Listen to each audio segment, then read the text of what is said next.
we've done is brought doll making, which is pretty much a dying art, to the Jackson Public School system through the after-school program and the summer program. And these children are making dolls from scratch. These are porcelain dolls.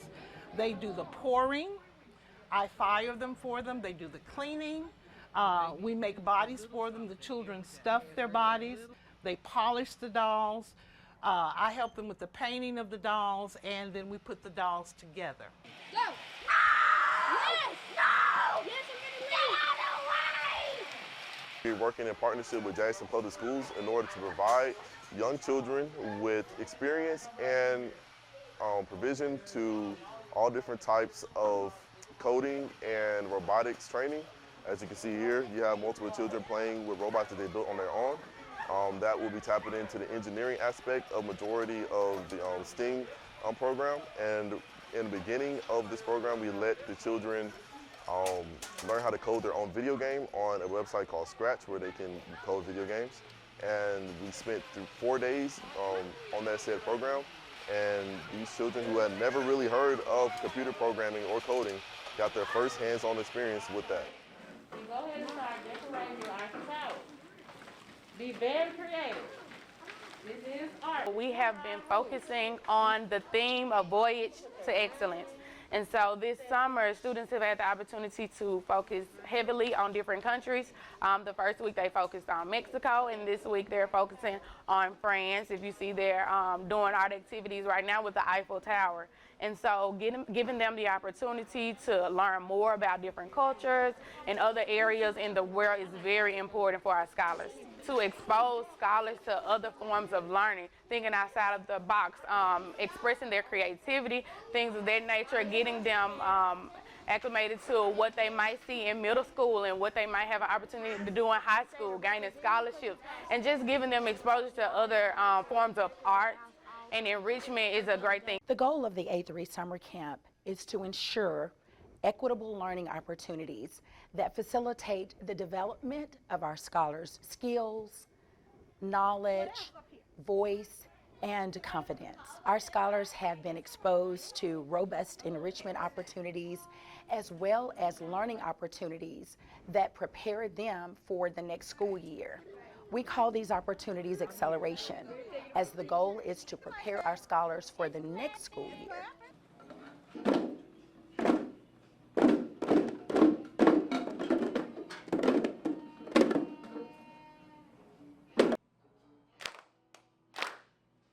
This summer I decided to teach a little body percussion to the students, so we started off learning by using our hands, coordination with theme music, where we started with the Pink Panther. We've done Uptown Funk, and we're using our hands, patting, we are stomping, and just using the body as an instrument. Music does a lot of things with emotions and behavior and everything, so yes, I am all for teaching children music.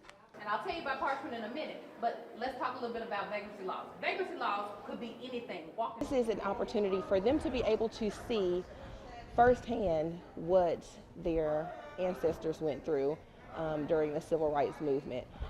It is often expressed, but students have to be able to see, touch, smell, taste things in order to get a clear understanding of the importance of certain things. And so it is important for them to be able to see the murals and the paintings and the pictures and photos and sculptures and videos of actually what happened, of what their great-grandparents went through as they were fighting segregation in the South. For students to not just see art, but to actually be able to experience it. There's a lot of cultural experiences that is here. I'm very excited about the students being able to see, for example, the Great Migration exhibit. It's a wonderful exhibit that tells the story of us, how the South, how families in the South moved to the North, and it just talked about how that affected families even now. And so students will have a chance to not just read it in a book. Some of the things that we're studying in their summer reading books, for example, they'll get a chance to actually see it and touch it and feel it. And so this is a really good experience for our students. Shoot that ball! Shoot that ball! Hey, shoot that ball! Shoot that ball! We are out here at the Environmental Learning Center this morning, and we have had an excellent discussion about agriculture, forestry, poultry, as you can see, vegetation. And what we have learned actually aligns with some of the college and career readiness standards that students are exposed to in the regular school year, as well as the A3 summer camp. So we're having a lot of fun out here, and it's giving these students a chance to enhance and enrich their education across the summer to keep their learning going.